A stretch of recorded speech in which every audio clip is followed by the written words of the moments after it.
नमस्कार दोस्तों, स्वागत है आपका आज के मुख्य समाचार में, जिसमें सबसे पहली बड़ी खबर में जिक्र बिहार के विधानसभा चुनाव का, जहां पर आरजेडी नेता मनोज झा का बड़ा बयान। कहा कि कई और सांसद अनाधिकृत रूप से थे चुनाव के वक्त, मतगणना के वक्त मौजूद। जी हां दोस्तों, जेडीयू के कई सांसद जब वोट की गिनती हो रही थी तो वहां मौजूद थे, और इसी के साथ उन्होंने कहा है कि पूरे मतगणना की वीडियो फुटेज जारी की जाए, जिससे दूध का दूध और पानी का पानी हो जाएगा। जी हाँ दोस्तों, मतगणना के दिन बड़ी धांधली का आरोप लगा दिया है आरजेडी ने। इसी के साथ दूसरी बड़ी खबर में आपको बताएंगे कि आरजेडी का नीतीश पर तंज। कहा काम करते तब छल नहीं करना पड़ता।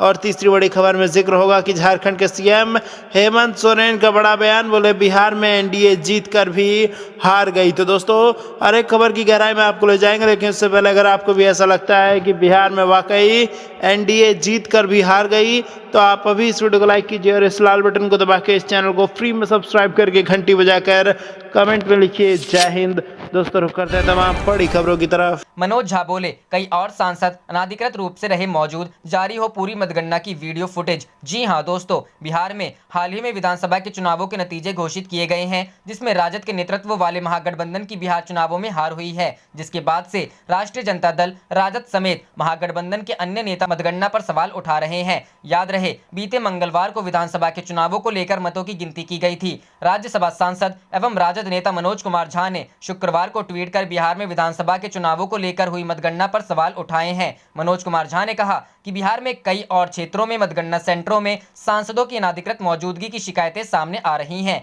वहीं इसको लेकर मनोज कुमार झा ने पूरी मतगणना के वीडियो फुटेज जारी किए जाने की मांग उठाई है। इसके अलावा राजद नेता शैलेश कुमार यादव ने शुक्रवार को बार बार ट्वीट कर मतगणना के दौरान गड़बड़ी होने के आरोप लगाए हैं। शैलेश कुमार यादव ने लिखा कि अंधे आयोग व कुछ शकुनियों की वजह से लोकतंत्र का जो चीरहरण हुआ है, उसका हिसाब जरूर होगा। हम लड़े थे, लड़ रहे हैं व लड़ते रहेंगे। पतझड़ के बाद वसंत का आगमन ध्रुव सत्य है। रुख करते हैं अगली खबर की तरफ। राजद का नीतीश पर तंज। कहा काम करते तब छल नहीं करना पड़ता।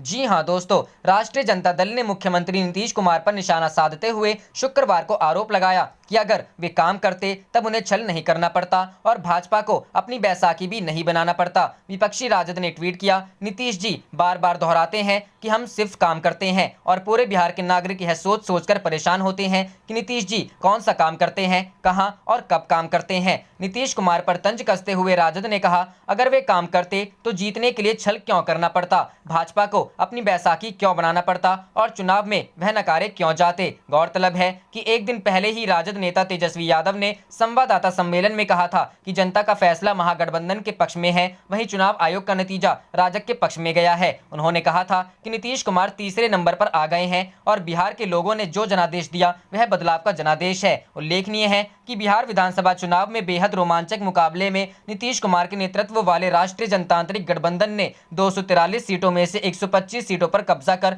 बहुमत का जादुई आंकड़ा हासिल कर लिया, जबकि महागठबंधन के खाते में 110 सीटें आईं। भाजपा की 74 और जेडीयू की 43 सीटों के अलावा सत्तारूढ़ गठबंधन के साझेदारों में हिंदुस्तानी आवाम मोर्चा को 4 और विकासशील इंसान पार्टी को 4 सीटें मिली। वहीं विपक्षी महागठबंधन में राजद को 75, कांग्रेस को 19, भाकपा माले को 12 और भाकपा एवं माकपा को 2-2 सीटें पर जीत मिली। चुनाव में नीतीश कुमार की पार्टी जेडीयू को 43 सीटों पर जीत मिली, जबकि साल 2015 के चुनाव में जेडीयू को 71 सीटों पर जीत हासिल हुई थी।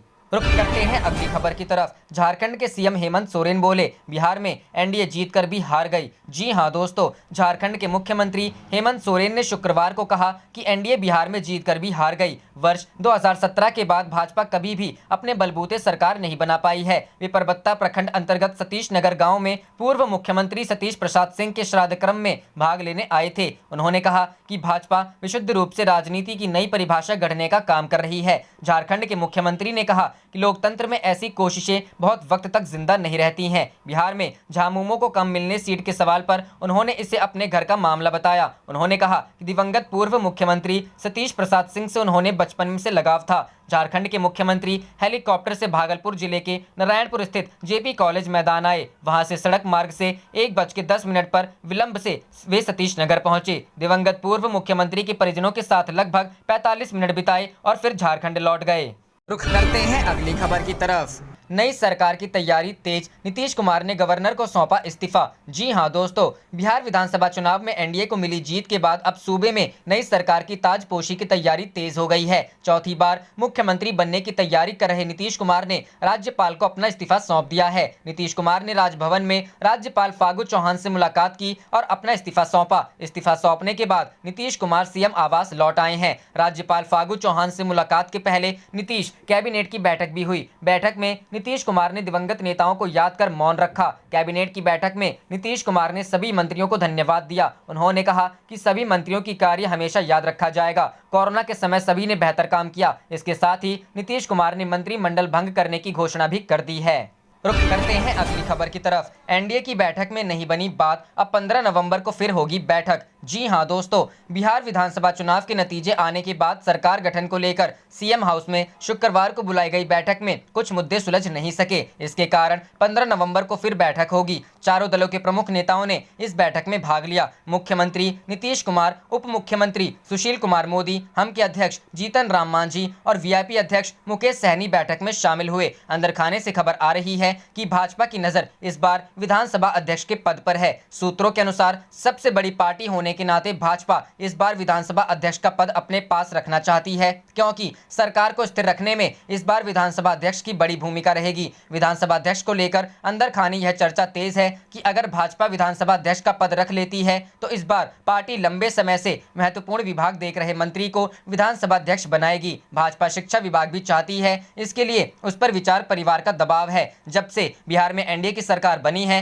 तब से शिक्षा विभाग जेडीयू के पास ही रहा है। दूसरी ओर महत्वपूर्ण बात यह है कि वैश्विक पटल पर अगर एनडीए सरकार के किसी विभाग की किरकिरी हुई तो वह है शिक्षा विभाग, चाहे वह मैट्रिक परीक्षा, टॉपर घोटाला, उच्च शिक्षा का गिरता स्तर तथा स्नातक में 3 के बदले 5 वर्ष में डिग्री को लेकर सरकार की काफी किरकिरी हो रही है। इसलिए भाजपा के मातृ संगठन के द्वारा विद्या भारती, शैक्षिक जागरण मंच, अखिल भारतीय विद्यार्थी परिषद, राष्ट्रवादी शैक्षिक मंच तथा शिक्षा संस्कृति न्यास जैसे संगठनों की आकांक्षा के अनुरूप बिहार में अब तक शिक्षा के क्षेत्र में काम नहीं हो सका है। साथ ही नई शिक्षा नीति को जमीनी स्तर तक पहुंचाना भी एक कारण है। इसलिए विचार परिवार की मेहनत को ध्यान में रखकर भाजपा शिक्षा विभाग अपने पास रखना चाहती है। यह भी चर्चा है कि भाजपा इस बार गृह विभाग अपने पास रखना चाहती है, इसके बदले भाजपा वित्त विभाग छोड़ सकती है। बहरहाल गृह व वित्त से ज्यादा महत्वपूर्ण विधानसभा अध्यक्ष व शिक्षा विभाग को लेकर मामला फंसा हुआ है।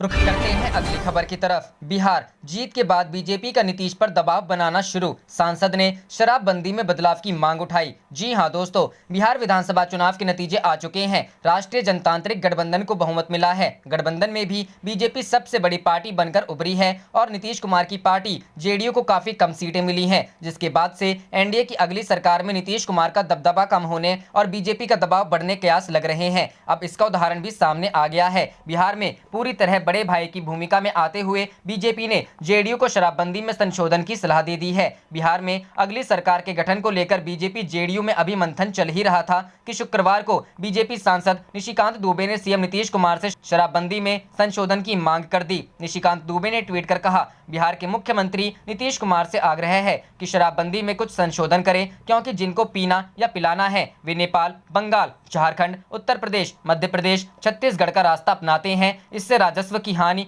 होटल उद्योग प्रभावित होता है और पुलिस एक्साइज में भ्रष्टाचार को बढ़ावा देते हैं। खास बात यह है कि शराबबंदी के बाद से विपक्ष समेत कई पत्रकार और सामाजिक संगठन भी राज्य में शराबबंदी के नाम पर भ्रष्टाचार की गंगा बहने का आरोप लगाते आ रहे हैं। चुनाव के दौरान तो आरजेडी और लोक जनशक्ति पार्टी ने इस मुद्दे को जोर शोर से उठाया था और कहा था कि नीतीश कुमार की शराबबंदी जमीन पर फेल है। कांग्रेस ने भी अपने बदलाव पत्र में इस कानून की समीक्षा करने की बात कही थी, लेकिन दिलचस्प बात है कि तब इसी बीजेपी ने इन आरोपों के लिए विपक्ष पर हमला करते हुए कहा था कि सरकार में आने पर ये लोग शराबबंदी को खत्म कर देंगे। बिहार के उप मुख्यमंत्री और बीजेपी के वरिष्ठ नेता सुशील कुमार मोदी ने तो विपक्ष से शराबबंदी पर अपना स्टैंड स्पष्ट करने तक की मांग कर दी थी। हालांकि बीजेपी सांसद के इस बयान पर जेडीयू ने नाराजगी व्यक्त की है। जेडीयू प्रवक्ता राजीव रंजन प्रसाद ने कहा कि निशिकांत दुबे को इस तरह की बात करने से बचना चाहिए। उन्होंने कहा कि यह एक ऐसा फैसला है जिसने बिहार की आधी आबादी के चेहरे पर न केवल मुस्कान लाने का काम किया है, बल्कि सामाजिक बनावट में उनकी श्रेष्ठता को भी स्थापित किया है। सड़क दुर्घटनाएं घटी हैं, महिला उत्पीड़न के मामले घटे हैं, इसलिए एनडीए के किसी भी नेता को इस तरह का बयान देने से बचना चाहिए। जाने से पहले आप इस वीडियो को लाइक कीजिए और इस लाल बटन को दबा के इस चैनल को फ्री में सब्सक्राइब करके घंटी बजा लीजिए। आप देख रहे थे आपका अपना चैनल धड़ाधड़ न्यूज़। जय हिंद, जय भारत।